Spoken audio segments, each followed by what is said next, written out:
সুপ্ৰভাত আৰু নমস্কাৰ সকলোকে। মই অন্য এটি ভিডিঅ'লৈ সকলোকে স্বাগতম জনাইছোঁ। আজিৰ দিনটো অন্য দিনতকৈ অলপো বেলেগ নহয়। শুই উঠি ফ্ৰেছ হ'লোঁ আৰু একাপ গৰম পানীৰ সৈতে পঢ়া টেবুললৈ আহিলোঁ। লগতে টাইমাৰটো ছেট কৰি ল'লোঁ। প্ৰথমতে উলিয়াই ল'লোঁ ইণ্ডিয়ান আৰ্ট এণ্ড কালচাৰ। দুটামান চেপ্টাৰ ৰিভিজন কৰিব বাকী আছিলে, চ' ভাবিলোঁ ইয়াৰ পৰাই ষ্টাৰ্ট কৰি দিওঁ। মই বাৰু পঢ়ি ভালেই পাওঁ, বাট মগজটো ইমানেই পগলা নহয়, যিমান ৰিভিজন কৰিলেও কিবা নহয় কিবা থাকি যায় বা কিবা নহয় কিবা পাহৰিয়ে থাকোঁ। আজি মই আপোনালোকৰ লগত এটা টপিকৰ ওপৰত ডিছকাছ কৰিম হা। টপিকটো হৈছে কাষ্ট ৰিজাৰ্ভেশ্যনৰ ওপৰত। লাষ্ট উইক মই এখন চিনেমা চালোঁ, হয়তো বহুতেই সেইখন চাইছে। নামটো হৈছে বাবা চাহেব ডক্টৰ বি আৰ আম্বেদকাৰ। তাত দেখুওৱা হৈছে কেনেকৈ আপাৰ কাষ্টে লোৱাৰ কাষ্টক আনটাচেবল দলিত বুলি কৈ ডমিনেট কৰি ৰাখিছিলে। আপোনালোকে জানেনে বাৰু কাষ্ট ৰিজাৰ্ভেশ্যন কিয় দিয়া হয় আৰু সেইটো টাইমত কাষ্ট ৰিজাৰ্ভেশ্যন ইমান তেনেকৈ কিয় দিবলগীয়া হ'ল? বৰ্তমান ইয়াৰ ওপৰত বহুতখিনি কনফ্লিক্টটো চলি আছিলে। বহুতে বিচাৰে যে ৰিজাৰ্ভেশ্যনটো আঁতৰি যাব লাগে ST SCৰ পৰা। কাষ্ট ৰিজাৰ্ভেশ্যনৰ ওপৰত মোৰো বহুতখিনি ভুল ধাৰণা আছিলে সৰুতে। মই সৰুৰ পৰা হোষ্টেলত পঢ়া আৰু হোষ্টেলৰ আমাৰ ছোৱালীৰ মাজত বহুত ডিবেট চলে এইটোৰ ওপৰত। যিহেতু মই OBC হয় আৰু মোৰ লগৰ জেনেৰেলো আছে, ST SC সকলোবোৰ আছে, কিন্তু আমি OBC আৰু জেনেৰেল এক ছাইড হৈ যাওঁ আৰু ST SC এক ছাইড হৈ যায় আমাৰ এইটো ডিবেটত। য'ত আমি লাগোঁ এনেকৈ কিয় তেহেঁতি, আমি যদি বেছি মাৰ্কছ পাওঁ তেহেঁতি যদি কম মাৰ্কছ পায়, তেহেঁতি ছিটটো পাই যায়, তেনেকুৱা কিয়? সমানেতো কষ্ট কৰে, সমানে তাতছে বেছি মোৰ ডিজাৰ্ভিং থাকে, তো মাৰ্কছত বেছি পালে তেহেঁতি কিয় ছিট নাপায়? ক্লাছ 6ৰ পৰাই NCERT পঢ়িছোঁ যদিও বহুত বেছিকৰ পৰাই ষ্টাৰ্ট হৈছে।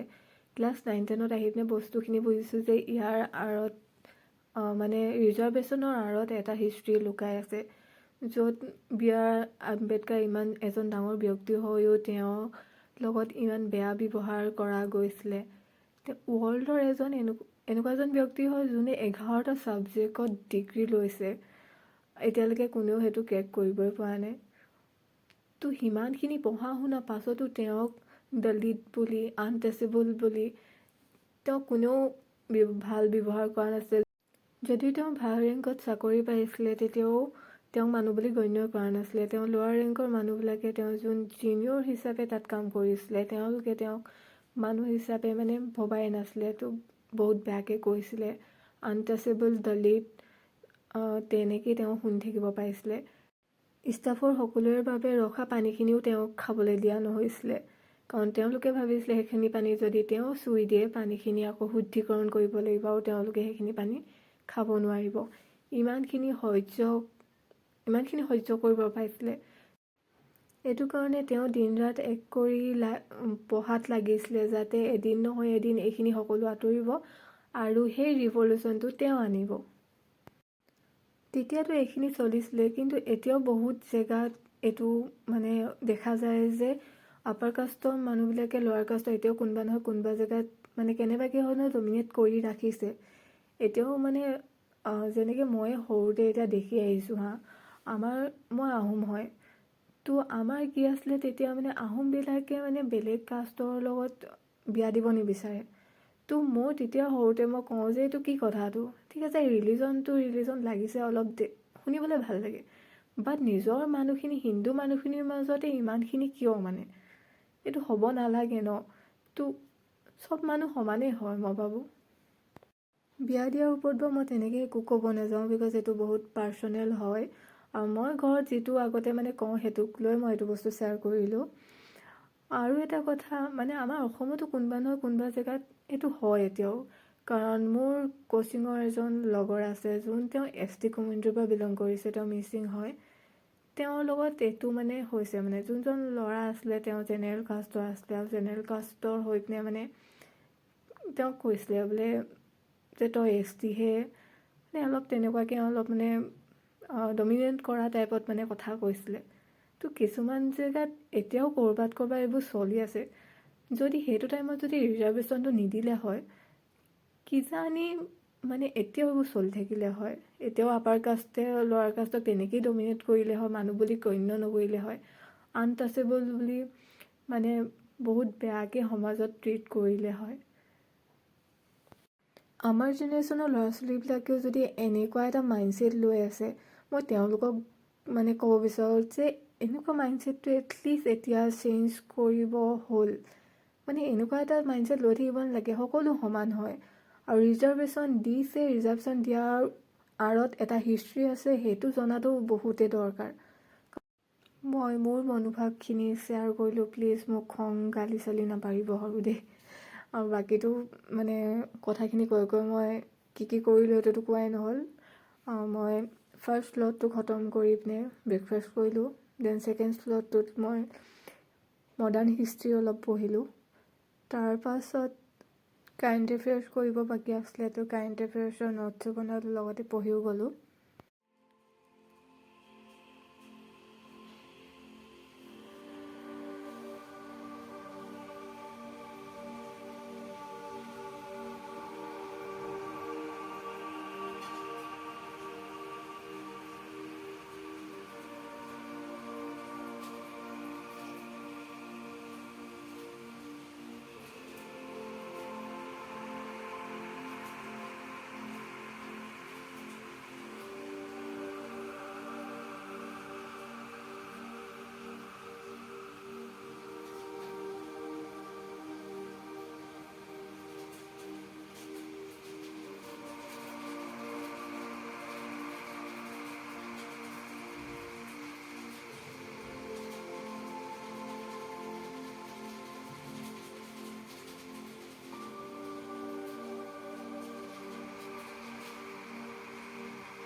কাৰেণ্ট এফেয়াৰ্ছ কমপ্লিট কৰাৰ পিছত মই অলপ ব্ৰেক ল'লোঁ।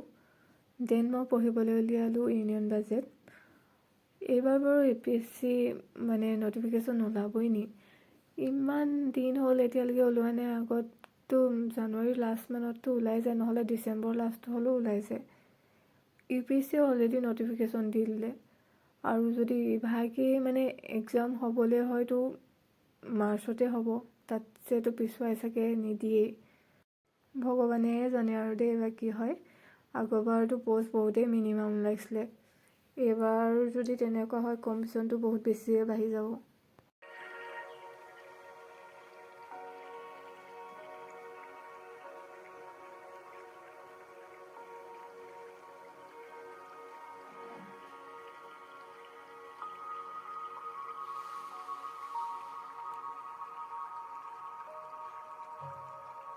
ইউনিয়ন বাজেটৰ ক্লাছটো কমপ্লিট কৰি মই ভাবিলোঁ অলপ MCQs কৰি লোৱা যাওঁ, যিহেতু মই দিনত পঢ়িছিলোঁ কাৰেণ্ট এফেয়াৰ্ছ, তো তাৰে MCQs অলপ চালোঁ, লগতে মাৰ্ক কৰিও গ'লোঁ। MCQsটো কৰিলে নিজকে টেষ্টটো চোৱা হয় আৰু কিমানখিনি মানে ইমপ্ৰুভ কৰিব পাৰিছোঁ।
নেক্সট শ্লটটোত মই পঢ়িবলৈ উলিয়ালোঁ আছাম জেনেৰেল নলেজ।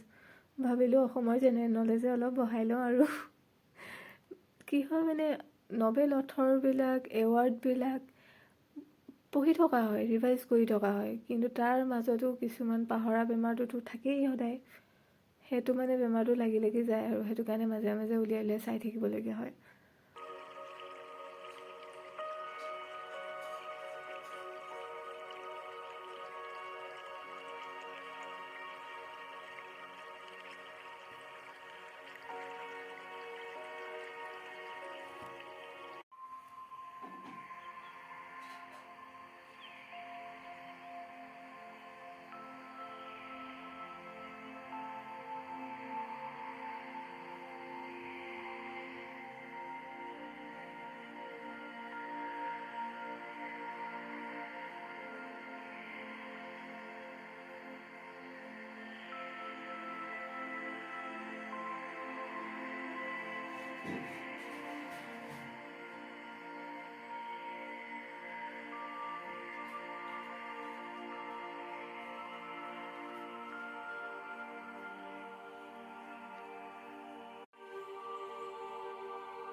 ইয়াৰ লগতে মই পঢ়াৰো সামৰণি মাৰিলোঁ।